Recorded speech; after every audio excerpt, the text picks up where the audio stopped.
Hey, everybody, welcome to the show. We got a great one for you today. We are going to talk about 3 subjects, and hopefully you guys like that. We're going to talk about the Hockey Hall of Fame for not this year. Those guys are already in for 2025. The list is out there. The names have been released. We're going to talk about that. We're going to talk about coaches, and that's kind of the name of the title for the show. Which coaches are on the hot seat? So we're all going to give our opinions on what teams and what coaches might be being let go at some point this season. And we are going to end up with the state of the league and our opinions on how the league is doing at the moment. And joining me for that is going to be my co-host, but we're going to get that right in a minute.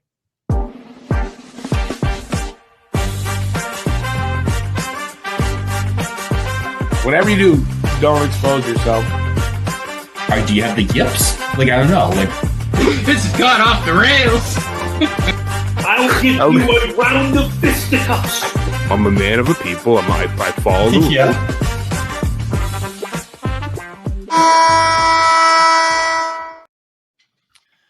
Hey, everybody, we're back. So joining me for the show tonight is my usual co-hosts. We're pretty much all here today, which is great. So, right above me, from Gonna Flyer podcast, Alex Frenette. Como estas, Rick? That was the longest 15 seconds I've ever seen. 15 seconds my time. Over there, next to Alex from the High Brew Nation podcast, Cam Zakarzik, or Goosey. He likes to be called Goosey. Just call me Goosey. Just call me Goosey. It's He all likes goose. It's loosen the goose, baby. Like the goose, the girls. And below Cam is my co-host from Talking Habs and Hab Normals podcast, Matt Norton. What it do? Boo. And so we're going to get into the show pretty quickly. I'm going to throw that over to Matt. Take us into the first segment. Yeah, so our first segment today, we're going to kind of talk about what coaches are currently on the hot seat, and also kind of talk about a couple of coaching changes that just happened. Most notably, with the Boston Bruins and Jim Montgomery, and kind of go from there. So, Cam, why don't you start us off here, talking about Montgomery? Yeah, I mean, Vogel and I have kind of really talked about it largely in depth of the last couple Hibernations episodes. So if you guys haven't had a chance to go listen to those and you want to know a little bit more, go check out episode 20 and a half and episode 21. We go a little bit more in depth in it. But Montgomery was relieved of the coaching duties this past week and has since been picked up by the St. Louis Blues, who fired their head coach with only 22 games total with the team. So it seemed like St. Louis was kind of gearing up for a coaching change and just waiting for the appropriate coach to hit the market. And lo and behold, Montgomery became available. Vogel and I talked about it on the podcast on Hibernation, and he had mentioned that Montgomery came from St. Louis, and I had thought he'd come from Dallas. He did originally come from St. Louis, so I'm not entirely sure where I got Dallas from. So that's just a small correction on there and on his part. But St. Louis gained a good coach for a team that's struggling. They're 9-12-3, I believe, or something along those lines. You know what? I think you're right. What stood out to me the most about this, too, I want to bring up one thing you mentioned. So obviously St. Louis did fire their coach after 22 games, a quarter of a season. That really stunned me. I don't know if they were necessarily waiting for a coaching change, because when you hire a guy like that, you're not just going to randomly make a change unless there's something drastic happens. I'm not entirely convinced that St. Louis knew that Montgomery was going to come into the market. Otherwise, they would have probably just kept who they have for at the minimum of the season. I think unless there was something really drastic behind the scenes that we just don't know about, I think they just simply said, oh my God, a guy who led to a team to over 130 points just 2 years ago hit the market with over a 714 points percentage. Yeah, we just hired this guy, but we can't let a guy like David Montgomery pass up. And that's exactly what they did. And, I don't know if this Blues roster is even remotely close on paper to the Jim Montgomery Bruins, but it's David Montgomery's a football player. Yeah, I didn't know David Montgomery got fired by the Bruins. Jim Montgomery is you the can head put that coach. one on the outcast. By the way, oh my God, I'm still on Sunday football mode. Good David, quick note on David Montgomery. He was the only one on my fantasy football team that actually put in work for me this week. So, thanks a lot. Still lost the fucking Jim game. Montgomery. Whatever. Leave me alone. Jim Montgomery. I do this all the time with names, but that's the worst botch maybe in our show's history. But Jim Montgomery comes available, and the Blues just say, you know what? Listen, I know we just hired this guy, but we can't let a guy of this quality pass up. Yeah, I'd argue that they waited. Then I don't think. No, I just think it was a spontaneous thing. Sorry, Rick. Go ahead. No, it's okay. I kind of think they hired Drew Bannister. I don't know that they were totally pleased with him, and then Montgomery came available, and I think there's something was there before they weren't told. Whatever. I don't think they hired the guy to fire him as soon as another guy came available. Right? I don't think that. So I just think something must be there that we don't know about, that they didn't really like with this guy. And when Montgomery came available, they said, hey, we're going to go get this guy. That's the whole thing. It had to be something behind closed doors we don't know about. If they're going to fire a guy a quarter of a season into a tenure. Because if you look from the outside in, if this might... Could you even call that a tenure? Could you? Yeah, okay. No. Don't call that a nap. Unless your name is Ducharme. I call that get a hired stint. to get fired. I call that a stint. Like it was a vacation. Call that a cup of coffee. Minutes of fame. But unless it's something happened, as you just mentioned, Rick, behind closed doors that we don't know about, I have a feeling something is going to come out. But if Montgomery doesn't work out, I'm not convinced that's going to happen. But hypothetically, if it doesn't, this is a bad look for the Blues organization to dump a coach that quickly.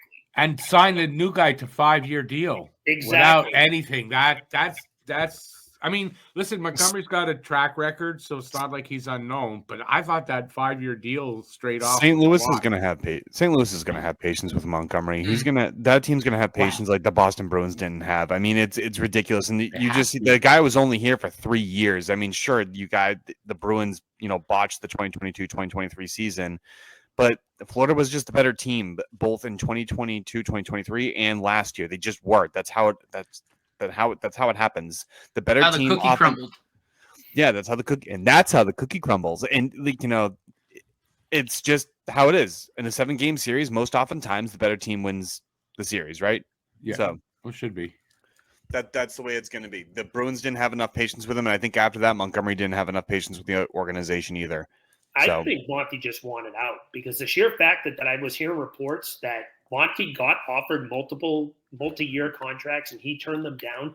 I guess correct. From what I heard was he wanted 5 years and the Bruins weren't willing to go there. So once that happened, he kind of just said, I don't want an extension in general. And that made it easy to pull the plug. There was more to it than that. I've seen reports also that they didn't want him to be able to bring in his own staff. So the staff that he had was all inherited by Bruce Cassidy. Well, that's stupid. I mean, that's stupid. A coach should be able to bring his own guys in. And I mean, you're protecting Chris Kelly, which I don't think Chris Kelly is a really bad coach, but I mean, you're protecting Joe Sacco, and I mean, like these guys have been there for a long time, so they've seen some Bruins success. But I think if you're going to bring in a new coach and a coach as talented as Jim Montgomery, you got to give him some respects. Otherwise, if you're just hiring him just to coach, but not giving him his staff to work with, you're going to complicate the situation. The other side to that, obviously, is Don Sweeney, who also needs to provide the talent, which most right now would argue that he's done enough. But not allowing a coach to pick his staff kind of handcuffs him a little bit. And I don't think that's a really smart move. I can understand maybe you got a couple of guys on the staff, been there a long time like Sacco, you want them to stay. But in general, you got to let the new coach bring in some people that he likes to work with, right? Because then you might be creating problems with guys that might not work together well. Like, I don't get that part. I think it's safe to say Sweeney's on the hot seat because if this goes south, it's no longer the coach. It's on the GM. He said it in his press conference. He said it. It's on him. Yeah. That's the thing, though. Every year where you feel like the Bruins have not done anything and they need to get talent, every offseason he has gone and done that. It's like he's saving face and saving his ass, and it puts Cam in a difficult situation because he's just like, okay, well, you went and fixed the team, so now it's back on the coach. So it's this weird classic back situation. And forth, and it's I think Sweeney also needs to go, but it's going to be difficult to get rid of him. I mean, he did. He brought you two big pieces that you were missing. He brought He you can go. Zadorov, and he It's a brought you Lindholm. It's a classic situation where a GM is on the hot seat himself, or might feel that his job might be in jeopardy, and they might make a desperate move by firing the coach. It happens a lot, and I think that's what happened here. Is that Sweeney's job he's on the hot seat too, and in a bit of a desperation move, I guess you change the coach. Because besides, what else was he going to do? He's not going to trade everybody. I don't disagree. He'd have to do. The coach had to go, but I don't think it was the right move. I don't. No. Who's some other coaches you think that might be on the hot seat? One guy that stands out to me is Mike Sullivan out in Pittsburgh, for sure. That's a team. That's a team that has just been spiraling and spiraling. They are now looking probably at their third consecutive year missing the playoffs. FYI, just posted a new blog about the fall of the Pittsburgh Penguins. Check it out on our DPWS blog website. It's not a blog. It's a dissertation. Alex, it is a freaking, say it like it is. It is a freaking PhD dissertation. You have references in that damn thing. If I were to show that to my boss, she would review it like a scientific paper and just be like, we need to publish. Okay, there's nothing wrong with that. As long as it's well written. Oh, no, Alex wrote it. She'd also hand it back to him and just say, hey, can you also cut out half the words? No, but in all seriousness, back to the point at hand, the Pittsburgh Penguins are done. We know this team is not competing for a cup anytime soon. They can live in that false delusion that they still believe that they have. Mike Sullivan likely is on the way out. And listen, I'm a Sully guy. He's a good coach, Massachusetts native. I'd like to see a guy like him succeed elsewhere. I wouldn't mind if he became our next coach after Torts left. But Sullivan, unfortunately, he's run his shelf life. He's been there since 2016. Right. And he was a fantastic hire at the time. The Pens won back-to-back cups from the moment he got hired.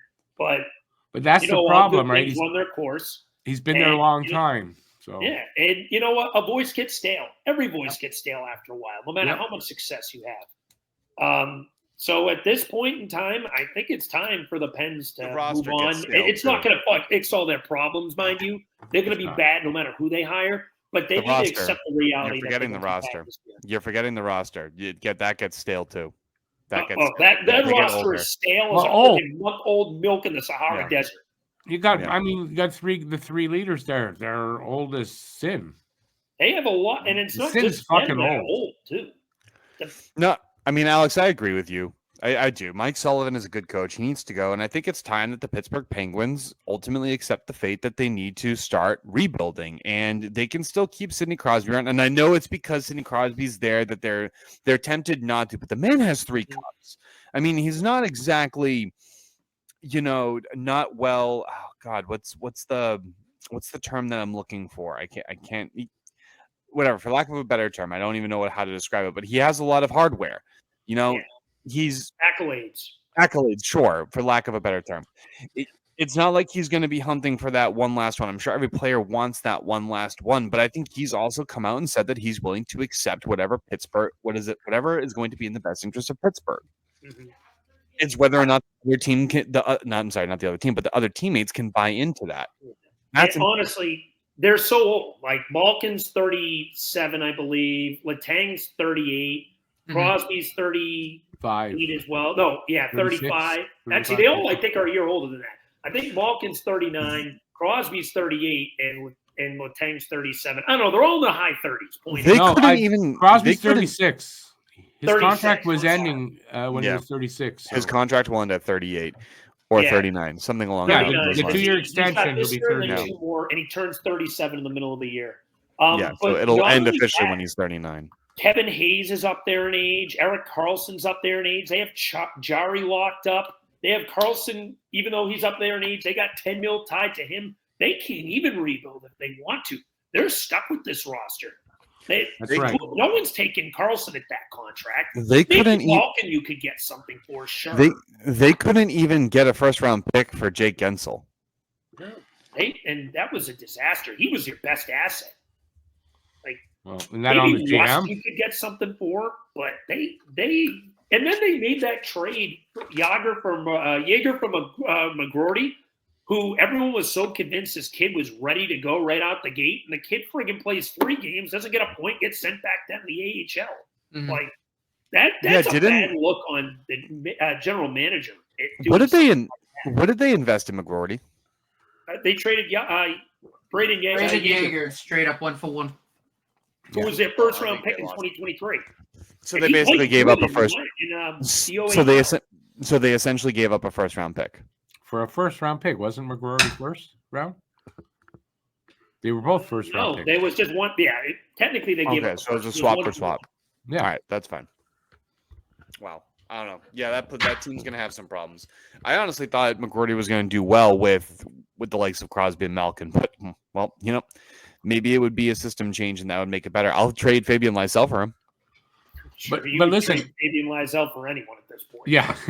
Alex made a really good point, though. They have so many old players. You can't do a rebuild. You got to get rid of those old players to do the rebuild. You guys start selling them on the cheap. Yeah. There's a reason why I said they're not going to make the playoffs again until the 2030s bare minimum. They're not making it in the next 5 years. They can't No, just because they of the got to do it. situation they're in. They got to rebuild that team. They're not making the playoffs. No, what the players that can garner them some good return would be Malkin and Crosby. You're gonna have to eat money on the Carlson deal, so if you'll have to retain 50%. You have to retain 50% the maximum on that, and then you're also gonna have to be willing to maybe accept a 6th round pick in return for it. You're really not gonna get a lot back for him. No, you got to sell him off. You got to sort of give him away almost. Yeah, he's going to be like a future considerations kind of thing. Not really, because if you're going to retain $5 million, you got to at least get a 4th round pick. You're going to get something, but you got to retain also. But You got to retain that. How many years are left on his contract, Carlson? I think 3 or 4. That's a lot of money to retain. But at $5 million, at $5 million, I'd take Erik Karlsson. Yeah, but not at 10. I'm saying for Pittsburgh, that's a lot of damn money to retain for 3-4 years. They don't have it. They're not going to be competing though. When they sell off a guy like Karlsson, who cares? You're not going to compete. Eat the dead money so you can build up cap space, so you can build up picks. Yeah, so you and can a build third up team. prospects. A third team could get involved easily that wants to be cap compliant. True. I mean, especially with the unfortunate, circumstances of Columbus, they're under the cap right now because of the unfortunate passing of Johnny Gaudreau. The league is allowing that to slide because of the circumstance. So you could get teams involved that would take some money on it. Not a lot, but they'll take maybe $2.5 million. Yeah, so to get a draft pick or something, or a player. Sure. So yeah, but it all depends on where you go with that. I don't know. Nordy, what are your thoughts on any coaches on the hot seat? You've been quiet, eerily. Really quiet.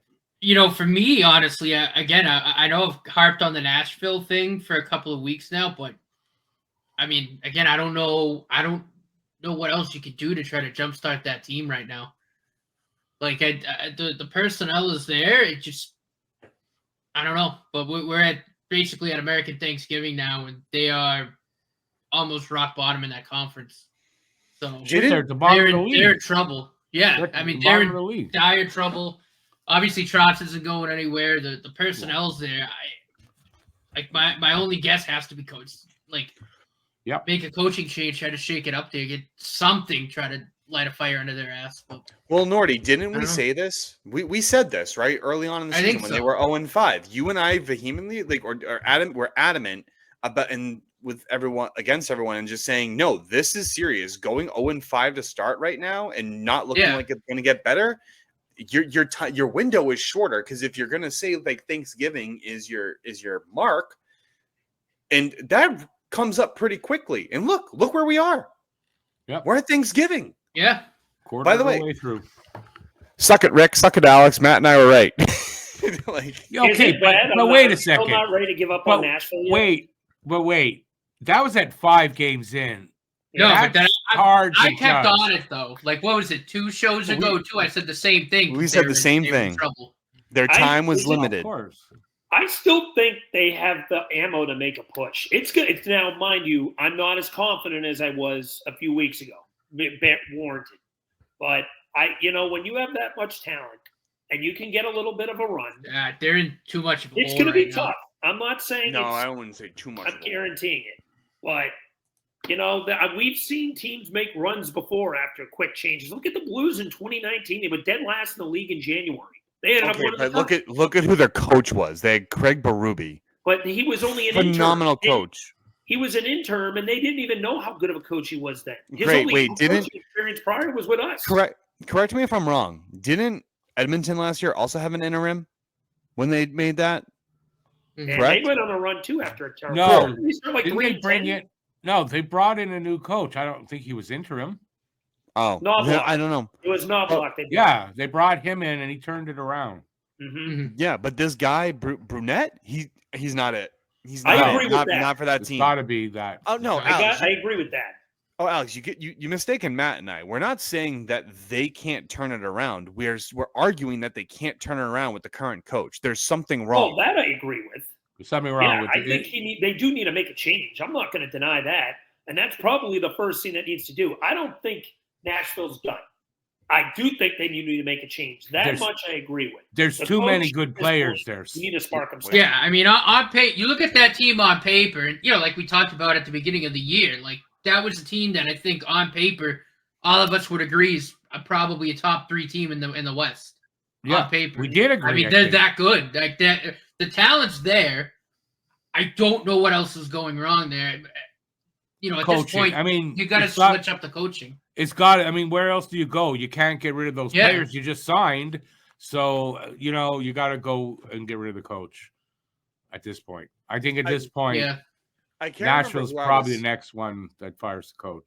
I can't remember who I was talking to about this, but someone said about Tommy Novak and about when he's your second line center, that's a problem or something like that. Like, there's nothing wrong with him. Like, you still have Stamkos. I mean, it's not great that he takes face-offs or anything like that, but you still have these. It's not like he's a bum. Like, you know what I mean? Like, sure, if you have some problems at the center dot, but I don't think they have that many problems. The defense is pretty solid. Saros is pretty solid. The offense is pretty deep. So I don't know. It's the coaching. That's a team that I'm looking at the coaching for, not the players themselves. Bruins would be the opposite. I'm looking at the team, not the coaching. I agree with that. I would agree with that. I would definitely agree with that. Nashville was on my list too. They're 7-11-3. That's not good enough for this team. At the bottom of the league. No way with the beginning of the season we would have thought Nashville's at the bottom of the league a quarter. I think you had Nashville in the Cup final. I did. That I admittedly said I'm pretty sure you had Nashville in the Cup final. But I admittedly said that was a bold take and a very hot take. It wasn't. It was a cold take. It was definitely something I personally did not think was actually going to happen. But I'm ride or die with it right now because I do. I like Nashville as a team. I like them as players. I do. It's hard to find someone on Nashville that I dislike. So. Yeah, no, it's really hard to figure out what's going on there if it's not the coaching because there's too many experienced veterans there that they can't play that bad when they're all put together. That's ridiculous.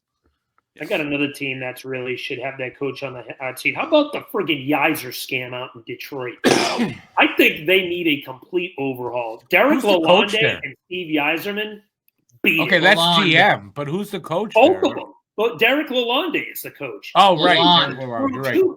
Lalonde. I don't care what his name is. His name is Mud as far as I'm concerned. No, Lalonde doesn't mean mud. Mers Lincolns. If you're at this stage. Freaking Mers Lincolns, dude. Yeah, no kidding. It's Merzlikins. There's no N there. It's not Merzlinkins. It is Mers Lincolns. Merzlikins. I'm not getting involved in this. Same again. shit. We're not doing this again. Where's Vogel? Yeah, Where's Vogel? You're right. Where's Back Vogel? on Detroit. This is now their 8th year. I think they've gone 8 years without the playoffs. This would be year 9 if they miss. This team, this is the year you needed to make a step. You brought Patrick Kane back. You brought in Tarasenko. You have a good young core. Now you just lost Zub to a broken foot. So it sounds like they're on the trade market for some defense help. Zub? You mean Zub? Artem Zub? Zub, whatever. Zub is now got Merzlikins. Merzlikins and Zub. But and Lalonde. Yeah. What a wonderful team. Alex is in La La Land. We're in botch fest here. I'm now the lead botcher. But listen, you're at the point that your defense looks like a mess still. And now they need to get – and even our buddy that used to be in Boston, Allmark, hasn't been good there so far. He's got an under 900 save. Allmark's in Ottawa. Allmark's in Ottawa. That's what I said, who used to be in Boston. You're talking. But we're Are we talking talking about about Detroit. Detroit or Ottawa right now? I'm very confused. Yeah, Still sick. Are Leave me we talking alone. about Detroit or Ottawa? right. All Alex right, Ryan Alex, has you been need to go get a Alex, brain go to scan. Go to bed, Alex. I Go need to to get bed. off the show. I'm still sick. Oh my god, I'm sick Alex of this. Ryan has been rough too. And just to throw Ottawa on the bus, so has Nomar. But Alex Lyon hasn't been that great either. So Can we just talk? They're Can gonna we just miss talk about like Detroit. we need a fact? Can we just talk about real quick how we need a fact checker for Alex right now? Yeah. my brain's broken right now. Leave me alone. I called Alex- coaches David Montgomery. I can't pronounce names. Just put this whole episode on my botch episode. Alex, let me ask you this: Is it really the coach, or is it the GM and the team itself? We've It's said a mix. we've said before, right? But like long time ago, in a pod far away, we did mention that Detroit has defensive issues. They have goaltending issues. They have some depth issues. Like, cool, you brought in David Perron. He's not going to do much. You brought in Vladimir Tarasenko. Cool, a lot of miles on him. Patrick Kane, get him a physical cane because the guys have multiple hip surgeries. You know like, what? What's gonna? I don't know what they're doing. You know what the big thing I think in Detroit is? They don't really have superstar talent. Dylan Larkin's a stud. Don't get me wrong. Not a superstar, but an all-star level player. Sider is a stud. Very good defenseman. 1 to 2 line, depending on who you ask. I'd probably say he has a potential being a true number 1. Lucas Raymond, stud winger too. But are any of these guys true game breakers? No. I would say if you actually help put some talent around them they got guys give them who a are coach, but good, not great. But they need that superstar number 1. They need a new GM because the guys are playing as the Yzer scam, as I've mentioned multiple times, number 2. And number 3, I think they need to just overhaul the coach too, and they need a brand new system there. You re-signed Patrick Kane, you brought in Tarasenko. That's obviously not working. And they're in trouble. They're in trouble in Detroit. Simple as that. And they're at 17 points right now? They again just haven't showed up this year. This is a team that needs an overhaul. I don't know, guys. What do you guys think? Do you think it's more the GM or the coach? I thought we were talking about Ottawa. No, I'm just joking. I deserve that. I think you listen with what Alex was saying, right? That no superstars, none of that.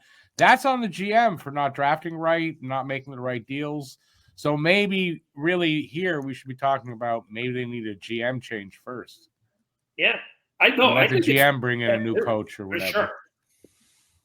So, yeah, I didn't have Detroit on my list though. Yeah, neither did I. I mean, you mentioned Ottawa. I had Ottawa on my list. Yeah, that's who I'm Travis Green sucks. That team sucks. And look at their coaching staff too. There's nobody there. And you're being consulted by Jacques Martin. I mean, right away you're looking at that's problems, if you ask me. Oh, yeah. Ottawa needs an overhaul there. And you think the guy that just bought the team, you're coming in, you just spent almost $1 billion on the team. Maybe overhaul your coaching staff and get like some good coaches in there. If I'm Ottawa, I'm scrapping the whole thing and just saying if I'm the new owner, scrap it, rebuild it from bottom up. Like, let's do that. Brady Tkachuk the coaching staff first. Brady Tkachuk is not a leader. I think this is more of a personnel issue with Ottawa. Travis Green sucks too. Don't get me wrong. I absolutely agree with this. But he is not the only coach that they've sucked with. They have leadership issues with Brady Tkachuk. Wow. Okay, yeah, but who did they have before Travis? Yeah. DJ Smith. Come on. Yeah, DJ Smith is again, I agree. But if at some point the players have to look at themselves too. You have Brady Tkachuk, in my opinion, needs to seat stripped. And Giroux needs to be traded. Save my man G. Send him somewhere where he can compete for a cup. Sorry, can anyone hear that? Can anyone hear that? Sorry, I couldn't hear Alex over the gargling of Giroux's penis in his mouth. Does he deserve to play for a cup? Does he not? He absolutely does. He absolutely That's all does. I'm saying. Hold on. Let me quote the great Jamey Basco. Send him to Philly. Send him back to Philly. We'll take him in I don't Philly. want to torture Giroux with that again. He had enough time here, unless if we're a cup contender, which we're not. I'll take him in Boston. Give him to me on the cheap. Yeah, I think he's going to end up in Edmonton if they move him. But yeah, they have a high likelihood of going to the cup. Actually, I don't even know. Edmonton doesn't have the money. Edmonton needs more defense and better goaltending. Yeah, I don't care. That's a conversation for another day. We'll save that for the deadline special. Yeah. Another issue my with turn. them, as like I mentioned, and my brain farted. Zub, whatever. He's hurt now too with a broken foot. They need defense help. Sorry, Rick. Go ahead. No, it's okay. No, I was going to give my contribution because I didn't get to yet. I got Anaheim on my list. That's what I had too. I had Anaheim. And Anaheim needs more than just a coach. They need to, like Ottawa, they need to tear that shit down, rebuild it from the ground up. That's a young team they've been rebuilding. No, I've heard that the problem is actually the management, and they're creating a horrible atmosphere over there.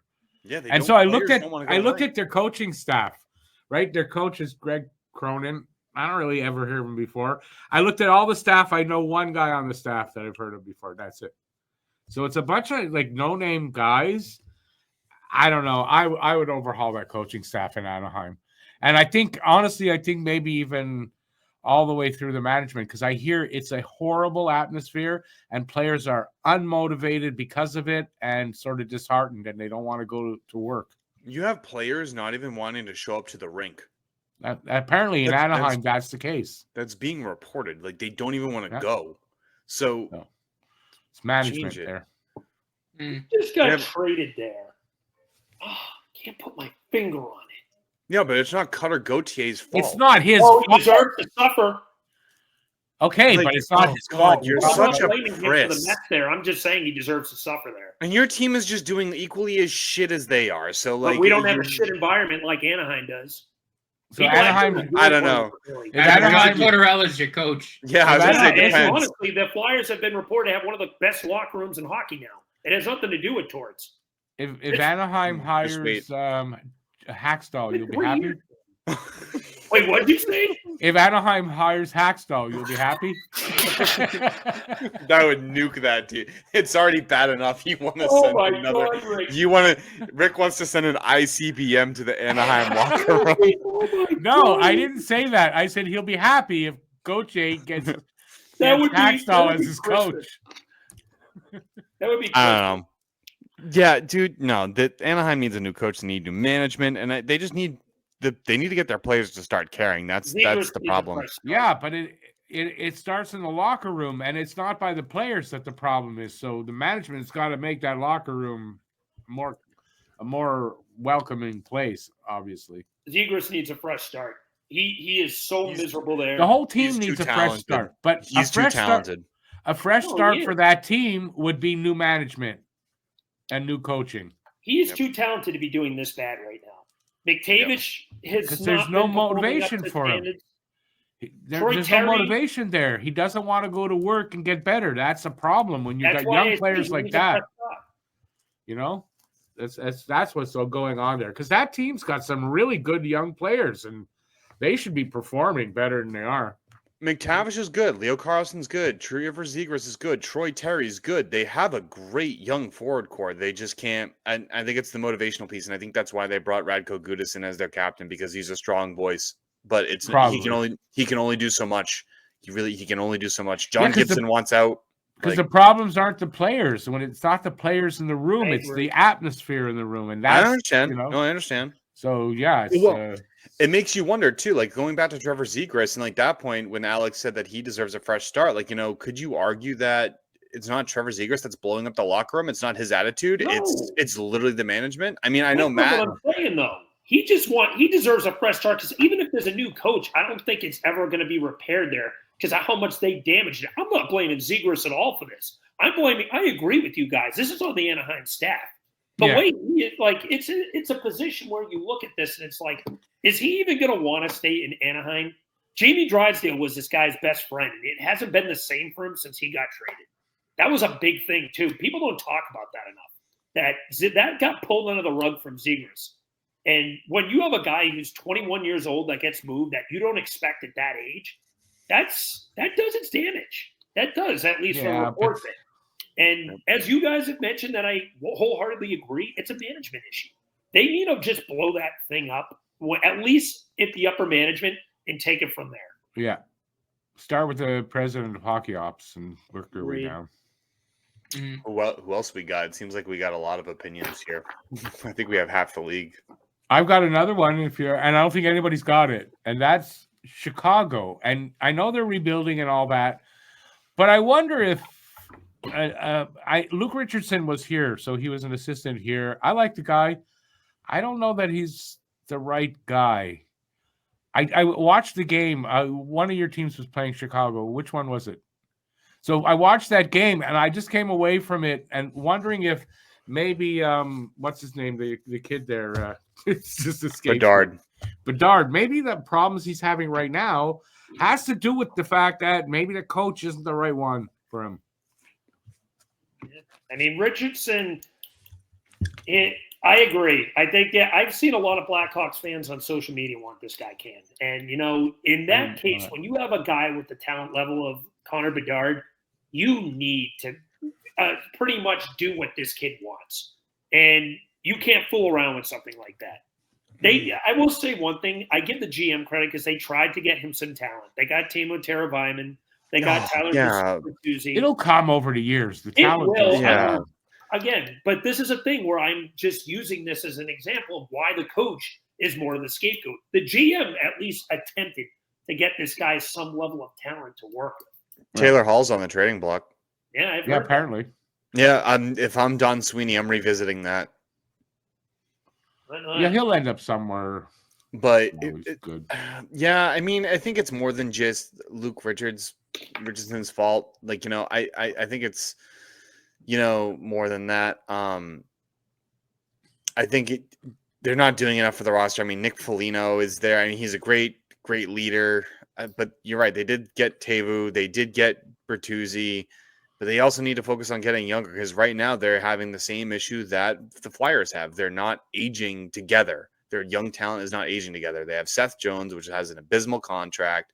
Their goaltending isn't that good. The talent just isn't good enough. And, the coach can only do so much. I mean, yes, they should try a new coach, get a new voice in the locker room, but they should also work on focusing on the rebuild and seeing what they can do to, expedite that process. Because right now they're doing Connor Bedard a disservice. They're in the trade market for a center. Sorry. No, it's okay. I would tend to agree with you there. That's why I said it's a rebuilding team, so it's tough to really blame the coach. It's just a feeling I got watching the game.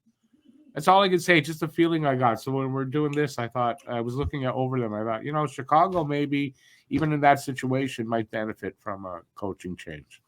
And listen, talent around them, that's going to come over the next few years. They're rebuilding. So, I'm not expecting that the coach has all this talent and he's not doing anything with it. And I get that. But I don't know. I just saw something that I can't really put my finger on, but I got that feeling. That's all I can say. They got another good center coming in. Oliver Moore is going to be a stud when he comes up. So they got some good kids. They made some good draft picks over the last couple of years, and they Oliver will again. Moore, I was really high on him a couple of years ago. That's a kid that I like in Chicago's system. But for the time being, they do need another center to play along with Bedard. He's all they got down the middle. Yeah, I imagine who they go after in the trade market. I imagine part of his struggle is that, right? He's got nobody else. He's what, 19? Yeah. It's tough. It is. Matt, do you have anything to add to that? No, I think we did a good job covering that topic. I think you did a good job. Really good job. Yeah, I went through all mine. All my teams were covered. Yeah, mine were as well. And anyone got any last controversial ones that they want to bring up? Well, I mean, I'm going to set off a bomb right now. I think if Montreal doesn't improve over the year, I think St. Louis is on the hot seat. Yeah, out of your mind. Up. Get them, boys. Yeah, I mean, if they don't improve from last year and delusional. some of their guys regress, you're going to accept a coach that's going to lead your players to regress? Yeah, but the thing is, with Marty St. Louis, it's not like I just said about Richardson, right? And I saw something. With Marty St. Louis, first of all, players love him. Absolutely love him. They they love how he's teaching. They're doing good things here in Montreal. It's not showing exactly yet, but no, I don't think Marty's job is at all in jeopardy. Safe. I'll say this: not yet.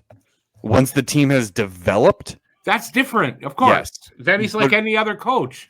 Yeah, but I think he's doing a good enough job that I don't. I could see that. If the players didn't really like him the way they do, stuff like that, I could see that his inexperience. You might say, yeah, maybe he's not the right guy.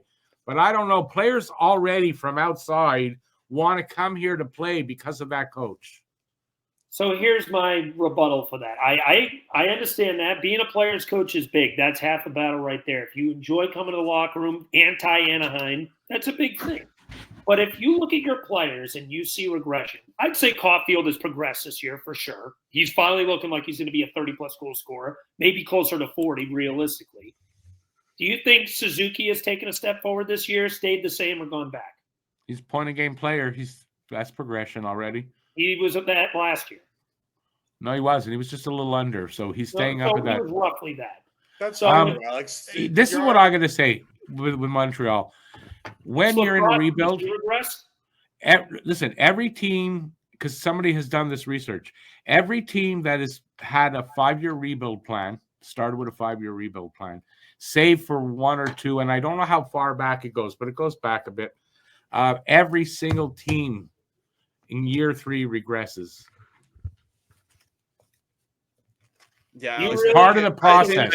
In other words, it's part of the process and the rebuild. If you're doing it right, you're going to see regression in year 3. In year 4, it's going to come back. That's apparently, and somebody that I trust, a writer that I know and trust, not personally, but did this research, and to me that means they're just on track. I don't see a problem there. Yeah, Alex, I think you're reaching a little bit with the Montreal with the whole regression in points, because you base a lot of things off of 1 year, and you can't really do that. You need to see a trend in order for that to actually occur. Like you know what I mean? It needs to be trended. I always look from year to year perspective. I like my team. I'm not blaming 100% Tortorella, but some of our players have regressed from last year. Owen Tippett's taking. You're a worse team. You're a worse team than you were last year. Yeah, well, not on paper. They're not. They're a better team on paper this year, but on the ice, I don't think Matvei Michkov makes you that much better. You dropped Cam Atkinson and added the arguably best prospect in hockey. How the hell does that not make you better? Cam Atkinson, who was borderline third line winger. Who else did you lose? Because you lost more than just him. That was the only change they made. And then whatever the hell, what's his name? Oh, I'm blanking on his name. The defenseman who I always crapped on last year. Eric Stahl. Eric Stahl. Thank you. Yeah, cool. Mark Stahl. Mark Stahl. Sorry, they launched Mark Stahl into the sun, who was a number 8 defenseman at that. Yeah, but you know what, Alex, you dropped Kim Atkinson, who's an NHL veteran, a lot of NHL experience for a prospect. He was so washed, Cam. He's still in his. That's not what I'm arguing, though. You're putting a lot of stock into Matvei Michkov for his first season. So who is going to win the Calder? Who's going to win the Calder? Not might win. Who is going to win the Calder? Well, right now he's ahead of. By 2 points because he just scored again tonight. Celebrini is ahead of him. Celebrini is not ahead of him in the. No, Celebrini is not ahead of him. I thought it was. There's 4 contenders right now. Oh, sorry. Stankoven, Wolf, and Hudson. Sorry, he's ahead of Hudson, isn't he? He's ahead of everyone. Michkov, I think right now would be ahead of everyone. I'm talking about Celebrini, because didn't you post something in the chat? He's sort of, because he's only played, last I saw was 10 games. So, because he had an injury, but he had 7 points in 10 games. So they had him rated in 3rd, and they had Hudson as an honorable mention. I think Wolf's 3rd now, personally. I still think when you transition from a veteran to a prospect, I don't think that instantaneously makes you better, because it's. And that's why I say on paper they're a better team. You don't have standing on it on paper. And I tend to agree with Cam here. You don't have standing on paper with a prospect. You have 0 standing on paper. But he's been sensational. He hasn't been the issue. Sure. But your team hasn't. But your team hasn't. So you can't viably say that they're better on paper, because they are better. Cam, that's not even up for discussion. If they were better on paper, they'd be. Who is a 35-year-old winger at this stage? Yeah, one guy makes the big difference. That doesn't make them better right now. Paper. I'm not saying on the ice. It makes them have the top prospect right now, and the Calder probably candidate. Until the year is complete. But it doesn't make the team better. You can't necessarily say on paper they're better. You added a better player on talent. Fact or fiction? Yeah. Fact? Yeah. Okay. On raw talent, but right now we don't have any trending for it. He has a good year. Congratulations. He's going to He's had a good first quarter. Yeah, he's First had of a all, good you're first jumping quarter. ahead of yourselves. He's had a first good quarter. Listen, this guy is going to be hovering close to a point per game season. He's going to get about 70. You have no Alex, wait. There's no reference to. There's no precedent there. It's his first year. And he's if had you're a good putting start. up 70 points on your first year, you don't think I've seen many guys have fantastic starts and horrible finishes, so we don't know. That's all I'm saying. Yeah, what you may be right. You're basing it off of speculation, which is fine to do, but I'm just contesting the point to say that you really have no statistical standing on it because he is a prospect. He's not a prospect anymore. He's in the league. No, he's still a prospect. He's only played 20 games. Yeah. At this point, it's still a prospect. No, he's still a rookie. Rookies are still prospects. Yeah. He's still a prospect till next year. He's still a prospect. I consider you no longer half a prospect season anyway. You're in a full-time role in the league. Well, that's what you consider him, not what other. So you're considering a player a prospect when they're a full-time player in the league. He is a rookie prospect. Matt, help me out. He's a rookie. He's Lane Hudson is a prospect. Your guy Ivan Davidov is a prospect. No, Lane Hudson. A prospect anymore. He's in the league. Lane Hudson's a prospect. He hasn't played a full season yet. He's still a rookie prospect. Guy now. He's going to play a full season, yes or no? Yeah, but he'll be a prospect after that. But till then, he's a prospect still. Yeah, until then, it's still you're not basing on the what if scenario. You're going off of right now. You're looking too granular. Let me ask you this: is he going to play the full season? We don't know. You can't say that. We don't know. Barring injury, it's yes. Right. We don't know though, and he could have a horrible. That's the thing. They already made an agreement. If they don't play him, he's going back to the KHL. So I do know they're going to play him, but he's only played. How many games did he play in the KHL? How much is the maximum he's played? He played 47. He got 41 points, and he played with pneumonia. So he's going to play 82 here. You don't know how that extra 40 games are going to affect him. That's all we're saying. He's a great prospect. He's going to be a great player. There's no doubt about that. Technically, he can only play 80 because he got benched twice. It doesn't make your team better. No, that's a natural thing. I don't think that's a problem. He doesn't make your team necessarily better right now. He doesn't. He will in the future. The on the ice product. The on the ice product is worse. Cam, shut up and let me finish. But you can't say that. You literally just said it yourself with the point that we're trying to get to. He's just Rick's trying to prove that point. He's not making your team better right now. So therefore, on paper, you cannot say, "Oh, why did you mute him?"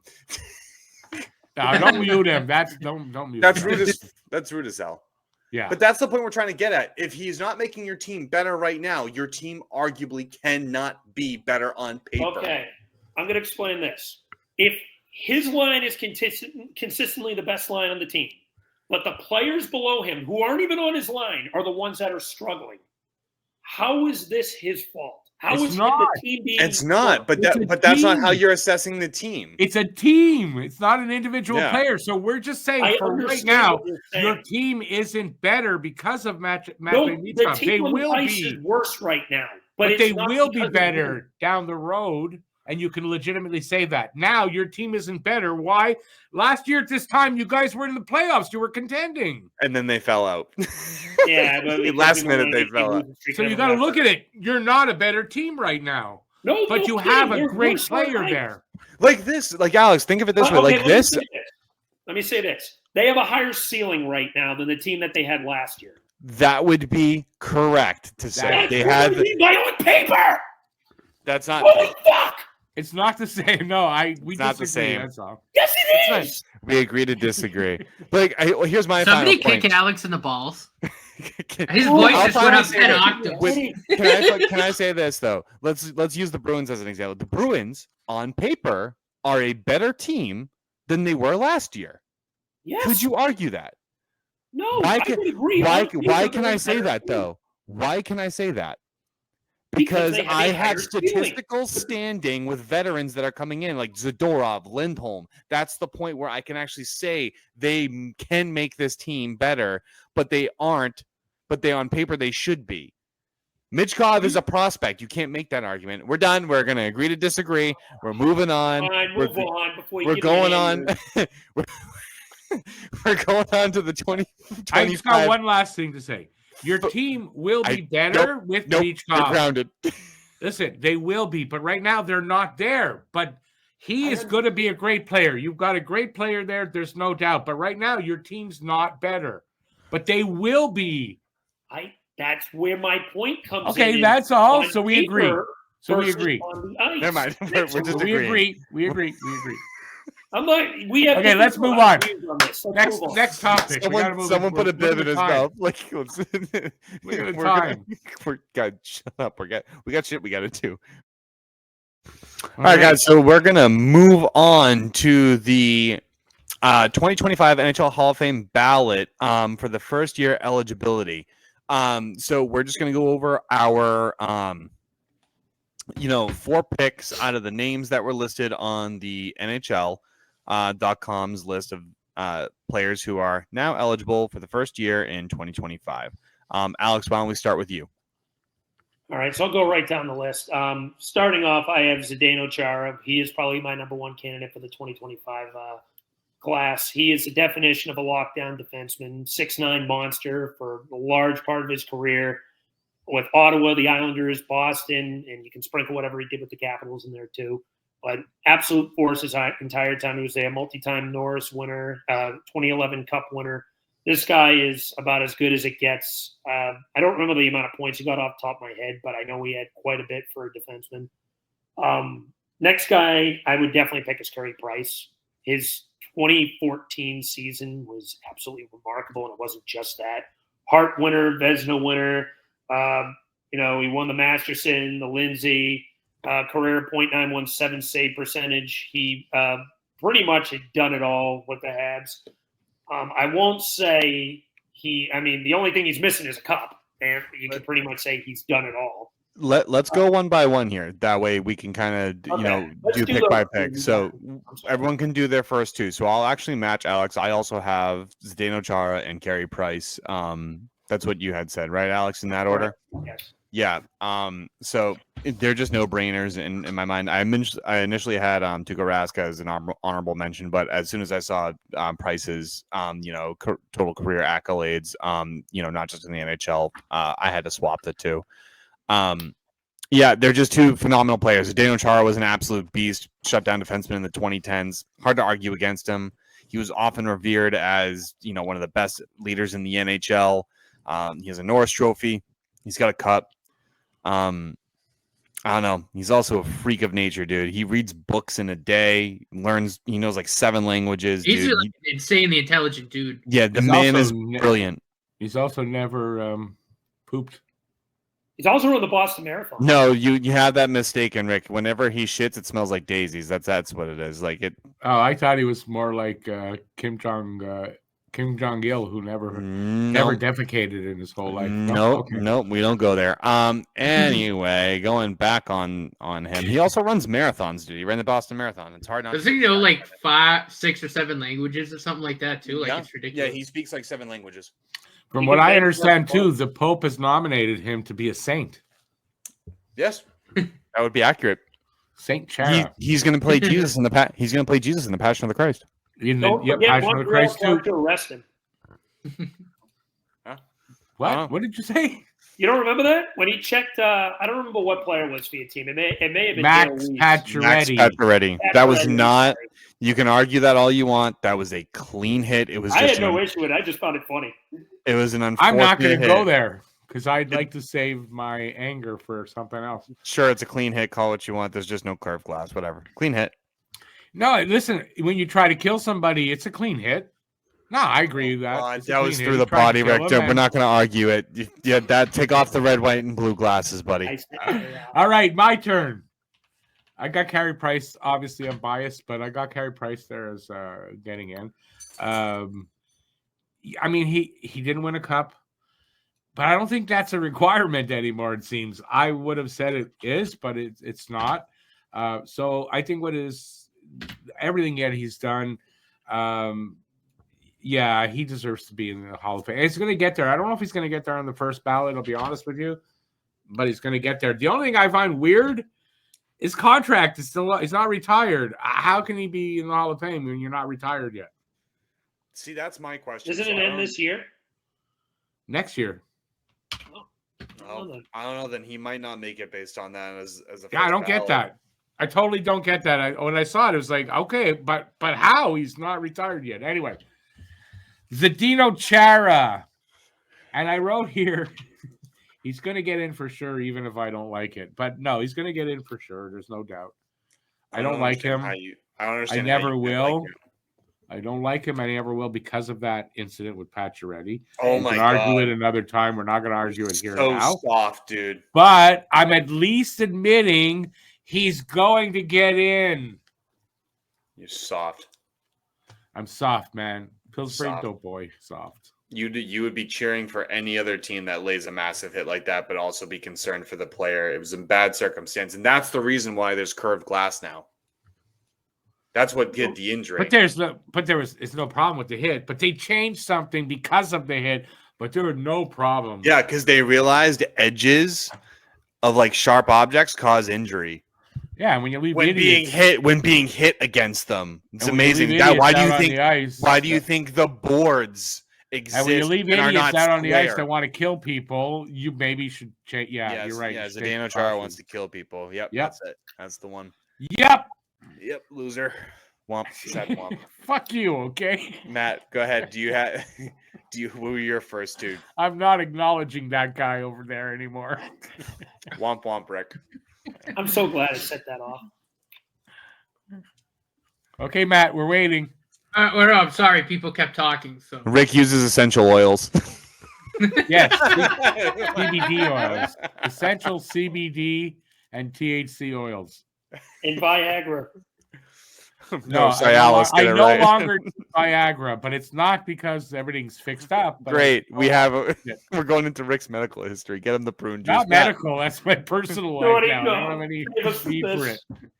All right, before Matt pisses himself, what do we got for your two picks? My hand hurts. oh my enough God! as Shut it the is. fuck up. Am I good? Can I speak or like? Speak. All right. So Yes, I agree.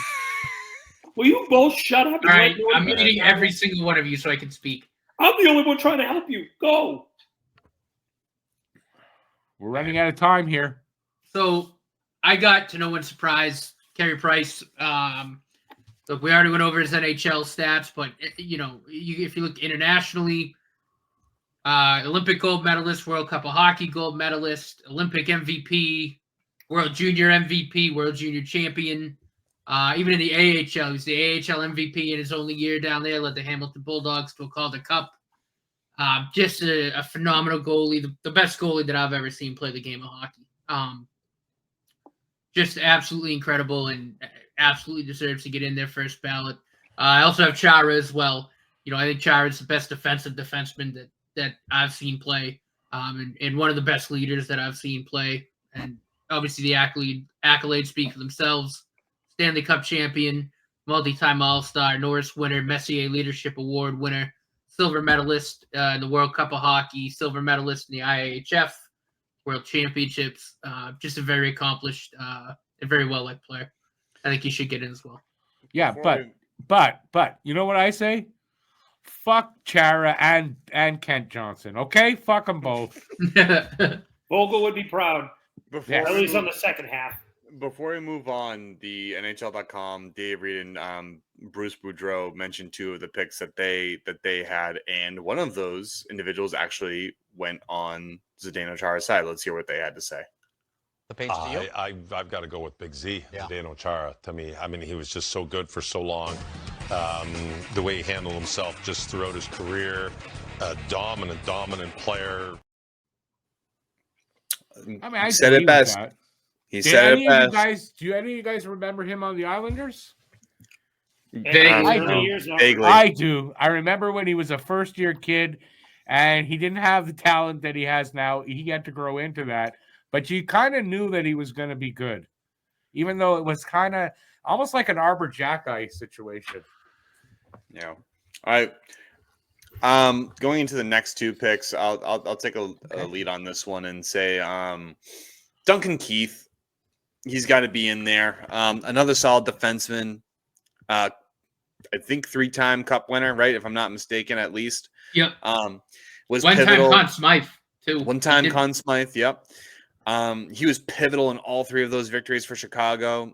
He's another admirable leader, very deserving. I think he also had to leave the NHL due to some medical concerns, I think, if I'm not wrong. Good.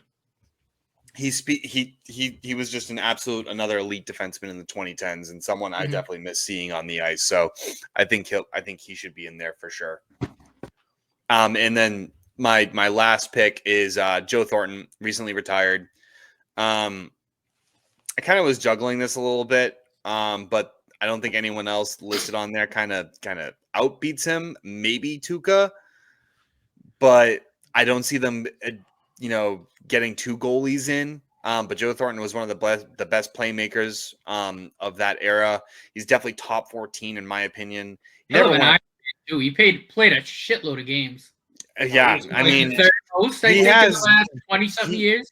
Yeah, he has about as much assists as he does games played, so that's kind of crazy. So good things to look for in him. I mean, good stats for someone who aged like wine. Just that beard alone. Oh, best beard. I don't think he has as many assists as games. He I don't know, played like Brett Burns gets in the 1,700 battle. games. He's got like 1,100 assists, I think. Oh, sorry.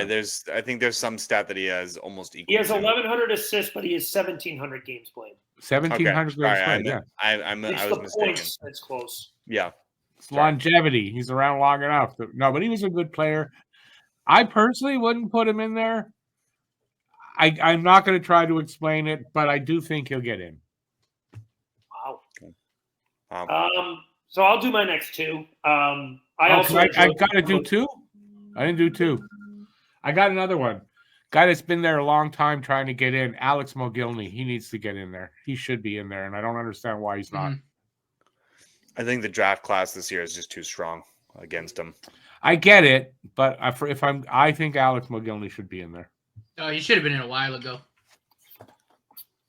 My 2 picks, I also have Jumbo Joe. 1,700 games played, over 1,500 points, 14th all-time in points. Made a cup, unfortunately didn't win it. Was probably the best player in San Jose Sharks history. Him or Patrick Marleau, it's probably him. Just an absolute workhorse. Yeah. But fantastic career. And my second one, there might be a little bit of bias in this. Because I had 5 guys, but I definitely want to give this guy a shout-out, is Rob Brind'Amour. Rob Brind'Amour had a hell of a career, played over 1,400 games, 1,184 points, 2-time Selke winner in 2006. And former Philadelphia Flyer. Yes, he is. That's why I said bias. But he was more of a Kane than a Flyer, in all honesty. Yeah, I think so. I think longer for the Canes than the Flyers. Yeah. He was more of a Hurricane than a Flyer. I don't see him getting inducted as a player, but maybe as a coach. Well, that I consider as a giant hopeful. Like, he's got almost 1,200 points. He's played over 1,400 games. It's a 2-time Selke winner. He's won a cup. That's a pretty good resume. And then you add the fact that now he's been a successful coach too. I just bring him in as a whole entity, and he's not done it. Coaching. You can. You can't. You've never done combined entries. That's actually surprising. I don't think they do that for a Hall of Fame. You got to get in one category or the other. Yeah. Why not? Well, either way, I think Rob Brind'Amour, even as a player alone, I think he's a Hall of Famer. But if you add the coach, that's just icing. And I think I agree with Brind'Amour as a player. Yep. Nordy. Yeah, so for me, I got Duncan Keith. Like you said, Cam, again, just an elite defenseman in that era. 4-time All-Star, 3-time Cup, 1-time Conn Smythe. He was integral to those teams. 3 Olympic gold medals, 2 Norris trophies. I mean, the resume speaks for itself. And then I also have Alex Mogilny. I just think he should have been in the Hall of Fame a while ago. They just need to do it already.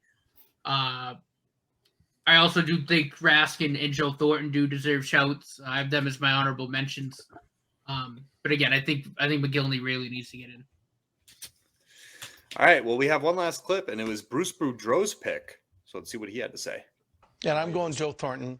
1,700 games, almost 1,100 assists.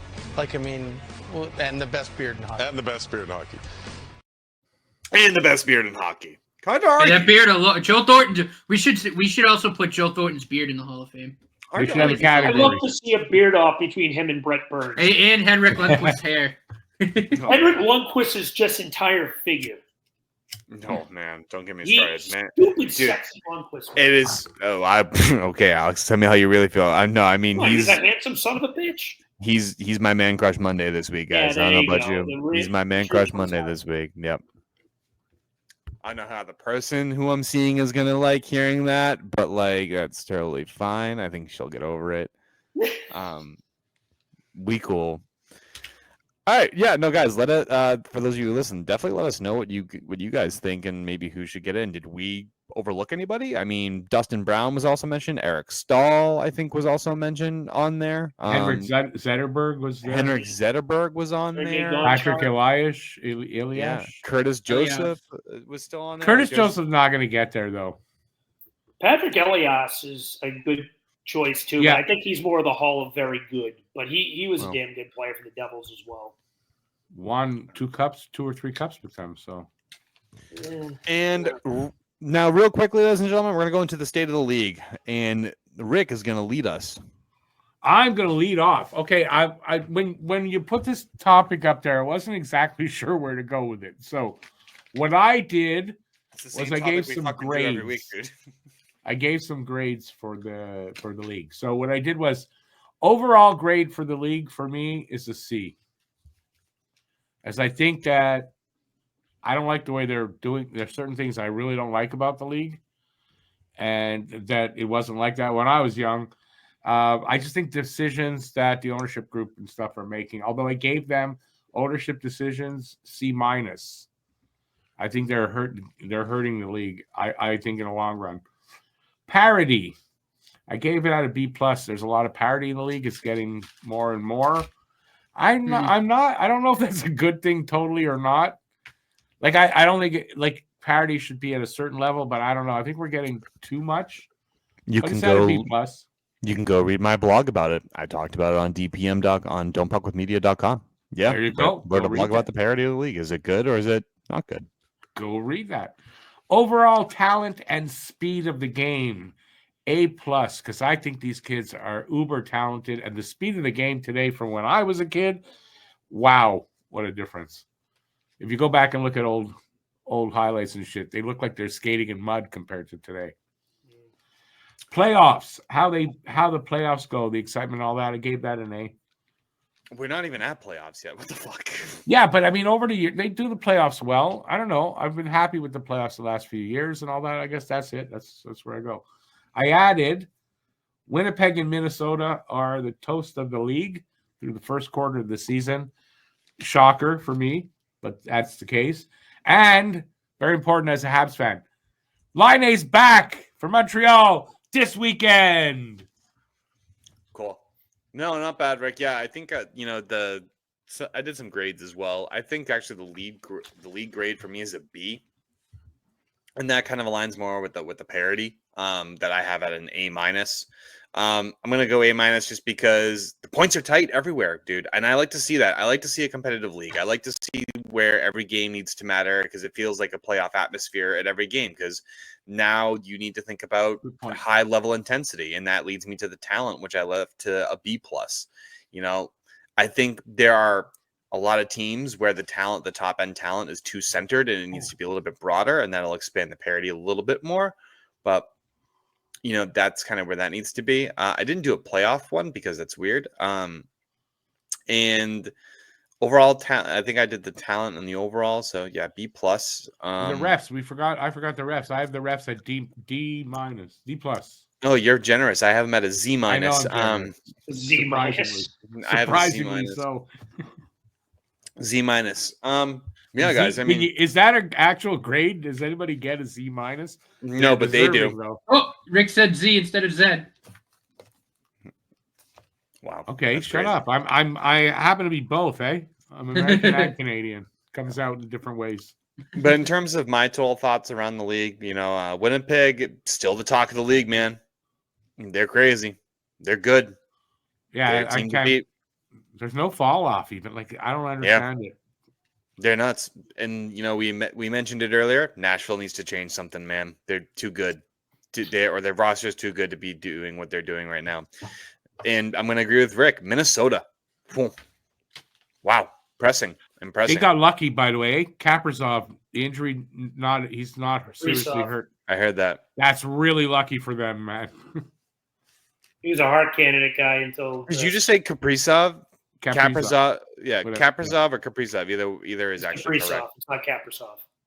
Whatever. Alex, you have literally no right to determine. This one I know I'm right. Shut the hell up. Okay, David Montgomery. Now that one I deserve flack for. I'll take the L for that one. Calgary's in third place in their division. Wild. Kind of wild. Provide their lack of talent. I think that's that Dustin Wolf is playing really well. You get a goalie that's hot.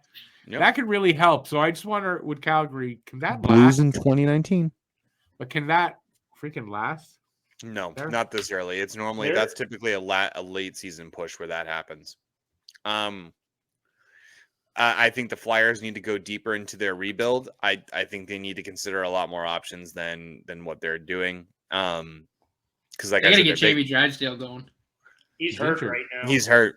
Yeah, it's not just Jamey Drysdale. It's like you need to start focusing on the forward core to get them younger and start aging together. I mean, you just signed Travis Konechny to an 8-year extension, so that's going to take time. But I think anyone else should be, if your name is not Michkov or Konechny or Farabee, take calls. He's going to be on the move, I think. But Joel Farabee. 28. If you're over 28, you should be on your way out. Yep.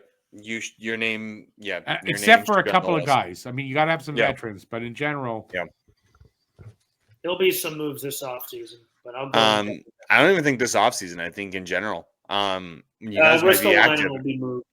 No, I think I just said I don't think this offseason. I think in general at the trade deadline, you guys will be very active. He's probably the only guy I see actually getting moved. Maybe Frost if there's a taker, but that's probably it. Yeah, I mean, to round off, Buffalo's in a playoff spot. Who would have thought? I did because I called them to make the playoffs. So did I. I think I remember. Buffalo's I in a don't know fucking if playoff anybody spot. else but me. Holy shit! Kim Pagula is probably fucking wetting her knickers right now. Is Kim Pagula a girl or a guy? Girl. Sure, whatever. It's 2024, dude. There's guys named Kim. I thought it was a guy. No. Oh, I didn't know that it was a woman. And Doesn't no, matter. Alex, I know you were looking at me. I did not say a racial slur. I didn't say anything. You were looking very awkwardly at me there. I just gave you a look. I didn't say anything. We don't condone that here. Don't puck with media. I didn't say anything. Anyway, and Matt, what are your final thoughts? No, I'm in agreement with you, man. I think the game's in a good place. You know, I'm having a lot of fun watching these guys, and to Rick's point, yeah, I mean the game's just so much faster. There's so much more talent coming into the league, young talent. It's awesome to watch. I look forward to the rest of the season.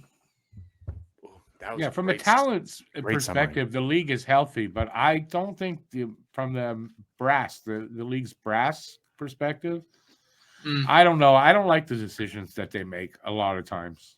Okay, Boomer. Alex. Fuck you. You know what? You know what, though? I'm closer to Gen X, and it's funny because I saw something with Gen X. And I got him going. I'm a Gen X more than anything. So shut up with the Boomer talk. Okay, Boomer. Don't make us double team you like we did on Ovechkin again. No, yeah. I'm not. No one's double teaming me. Don't worry. Oh, don't worry. We'll figure it out. We'll find a way. We'll find a way. All right. Elderly abuse. Good old DP. I'm going to be honest. I did not write actual grades for this, but I'm going to kind of go off on the fly here with this. League grade, I will give it a B. I think the league's been good this year so far. You have a couple surprises, which is always nice. You got a couple teams who aren't playing well, who you thought would. That's nice. Nashville's struggling, which is shocking. Calgary and Washington look very good. Edmonton struggled out the gate, but have kind of found their groove again. Pittsburgh's hit rock bottom. I'll go depth at that later. Parity, I'm not in agreement with you guys. I have parity at a C+. Eastern Conference is a big example of this. It's kind of two groups right now. You have 5 or 6 really good teams, and then the rest of the conference sucks right now, realistically. But that's parity. You have your Carolina, your Washington, your New Jersey, Summit, the Rangers, Florida, and Montreal. I mean, not Montreal, Toronto. Yeah, no, I like that. No, I like Montreal. But you have those 6 teams, and then everyone else is mediocre at best. And then But that's Alex, parity. Look at so, Alex. Look at the wild card. Yeah, that's the definition of parity. Look at the wild card. No, that's races. not parity. Parity to me is when they're all clumped together. They're not all clumped together. No, There's you're a an battle for idiot. the wild card. No. Oh no, yeah, not entirely. Have you No. looked at the standings? Have you looked at the standings? Like any team could go on any kind of run Yes, and overtake that's the battle for the wild card. But when I look at even parity, the third and even That's third in their parity, division. you idiot. Will you shut up? Why do you guys keep interrupting me? When I Because look I at love it. parity, It's fun. I'm talking the top team and the bottom team as a whole are not that close together. I mean, are close together. The top teams, the top 5 or 6 teams in the East have a gap on the rest of the conference. The rest of the conference sucks. In the But West, that's still parity. it's a little bit more even. Little bit. It's still parity. The parity is Yeah, just they that most somewhat. teams That's why suck. I'm not giving it an F. I'm giving it a C plus. It's gaps. There's parity for the wild card, but there's not parity that there's so many teams that could win the cup this year. But You there's can have not. years that you look But at it okay, and The large- realistically, but the that's not largest- going to happen. the largest gap between a team that's in first place in their division to last place in the division is Winnipeg to Chicago at 18 points. All the That's rest why. are with for a month. all the rest are within 10 points. That's not that much. That's parity. That's parity. Actually, New Jersey's 12. Atlantic is also 12. You mentioned Winnipeg, that's 18, and Vegas is 11. So That it's is actually 6 roughly games. 12. That is 6 games from the top of your division. And the top about- of your that's a big division. gap Yeah, already. most Sorry, bottom agree to teams. disagree. No. Moving on. Agree If- to disagree. Moving Most on. bottom teams, if they go on a heater, they're going to be right up there. I put it as a C Oh, yeah. plus. Because realistically, there's maybe 8 to 10 teams that could compete for a cup this year, when I'd say there's usually about 12 to 14. That's a big difference right there. What? Shut up. That's it. That's the end of the conversation. Refs. D. No. Refs D. Refs The suck two as wild usual. card. The two wild cards. So I gotta address this with you. Conversation over. Refs D. No, I gotta address Refs this with D. you right now. We gotta talk about it. No, we're not. I already gave you my point. We're not going to go. And I'm gonna give you mine. mine. The wild card rankings. It's a 7-point difference from in the East, and it's an 8-point difference in the West. Yeah, that's a gap. That's a gap. 4 fucking games. That's not a gap. at That's this not. point of That's the year. not. Listen, that's 7 points because you can have OTLs where it doesn't mean 4 games. That's still 4 fucking games. No, it's not. If OTLs. That's 4 wins. And then what happens if the other team gets 4 OTLs? Is it 4 points? It's 4 games still? No. No, There you it's go. it would be more than that, sure. But like, sure, it's like what 4 to 6 games. I don't understand. Parity to me is the top teams in the league and the bottom teams in the league are close. Okay. Do you think the top teams in the league and bottom teams in the league are somewhat close? That's not parity. That's not That's parity. parity. Parity's That's why- competitiveness. That's There's why so parity many is teams fun. right now that could make the playoffs. It's not even funny. That's Yes, parity. there are a lot of teams that can make the playoffs. How many teams can realistically compete for the cup? Okay, but teams making the playoffs is None of parity. them are making the cup. But wait a second, Alex. It's not like half the league is going to be able to win the cup. That's never going to happen. That's not what Nope. parity is. Tell that to the 2012 LA Kings, who were an 8 seed, versus the 6-seeded Devils in 2012. It can happen. That was the a year with parity. That's a parity year to me. The definition of parity in sports refers to the competitive balance among teams where no single team consistently dominates the competition. Right What has now, the Winnipeg Jets done this year? that's the only team. But You that's just said no single team. That's a single But- team. but they're not, dude. If you go look at the actual stats, like in their division, yes, but across the league, no. There's several other teams that are close to them. Right. Because The if you only go team by I'm what, giving wait, was the Wild, Alex, realistically, if you and go- Carolina. That's if you it. go by Devils what are you're saying, 50 games ahead. Alex, if you go by what you're saying, there's no parity at all in the league then. No, I just gave There an will example. of always be 2012. 1 or 2 teams that are way above everybody else. I don't think that'll ever change. So then you're saying there's no possibility of parity, My There- point is, according there to are 8 or 10 teams that are clearly better than the rest of the league. Fact or fiction? But how There close- are 15. the rest of the league. Just say the There- rest of the league. How close are they to each other? They're really close. There That's are- parity. There's tiers. There are 13 teams right now that are within 10 points of Winnipeg. That's 5 games. That's not a lot, dude, in an 82-game season. If it was football, I'd agree with you. All right, we agreed. Okay, let me ask you this: do you think Colorado is a realistic Cup contender this year? I'll go team by That's team. not the definition of That's parity. it. That isn't. This is what my version. That's why I'm putting it as a C plus. Is it? Is there parity to get in the Your playoffs? version doesn't matter. No, let me finish. Is there parity? Your to get in the version playoffs? doesn't.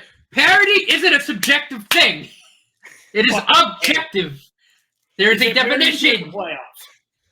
Yes. You're wrong. You lose. You get nothing. Good day. But if That's Colorado good, makes by the way. but if Colorado makes the fucking playoffs, They're not. They have no realistic shot. Not with this team they have. anything can Dude, fucking half the happen. team's been injured the whole fucking year. That's Where have the you point. been? Landeskog Okay, so not you're coming telling back. me, wait, time out. If You're telling Montreal- me if the if Colorado Montreal- Avalanche get to the playoffs fully healthy, they don't have a shot to win the cup? If No. Montreal can fucking make it this to the Cup Colorado final team. in 2021, trust me, Colorado has a chance. 2021 was an No anomaly offense. because If those the three Saint divisions if were the completely St. different. Louis Blues can in 2019 being the 8th seed and do what they accomplished in 2019 and then go to win the cup, anything is freaking possible. Because once you hit last year. Edmonton last year, like what are you Edmonton talking was a about? Cup contender from the beginning of the year. We knew that though. No, they not when they started. They We lost all said 10, they would 12 have turned straight. it around, No, we said that they had to turn it around. and I said they would turn. I it around. thought that they would too, but that doesn't mean jack shit, dude. Like, All right, here's my version of what I'm referring to with parity. We all have different definitions. I'll keep it at that. Final point in this. Sorry. we move It's on. not a subjective thing. sorry, you have a different definition from the rest of us. Yes, we do. Yes, Not I all do. of us. Can we move on? Yes, I'm done. I'm done beating Alex to a pulp. Oh my God, you guys are annoying today. Refs, we're all in agreement. They suck. Fact or fiction? Fact. I have them in a D. Talent, I'm with Rick. A plus. I have them The league- taking a The D. league talent is awesome. I'm gonna mute him. What? I'm gonna I was mute on you. your side. But talent's great in the league. A plus. Teams that stand out. Pittsburgh, LOL, get wrecked. West is better than the East, I think, this year. East is top heavy. Colorado is starting to find its groove, but I don't think they're a cup contender. I'll stick with that. Ottawa, please trade Claude Giroux, please. And Dallas is still my cup pick. That is it. So talking about parody. All right, that's enough of that. We're going to mute him on that. Go to the Webster. Anybody have anything else to add? No. I hate No, you The all. definition of parody is now. Listen, you're wrong on parody. I'm That's not all. doing any more parody talk. That's just my version of it, okay? All right, Alex is in timeout.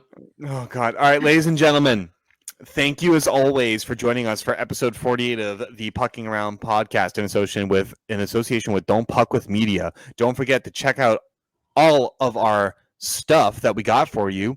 Listen to us on Spotify, Apple Podcasts, and YouTube. Don't forget to like and subscribe to us on YouTube as well. And don't forget to check out our website, don'tpuckwithmedia.com. Alex just posted a freaking book up there for our blogs. Go read it. It's a great First read. novel. It is his first novel. So, and honestly, it's on the New York Times bestsellers list. Oprah approved. Trust me, we got it. Also, guys, don't forget, we love you. Leave us a comment because we love you. Respond because we love you. We respond because we love you. Contact us through our website because we love you. Alex, fuck you. Good night, everybody. And we love you.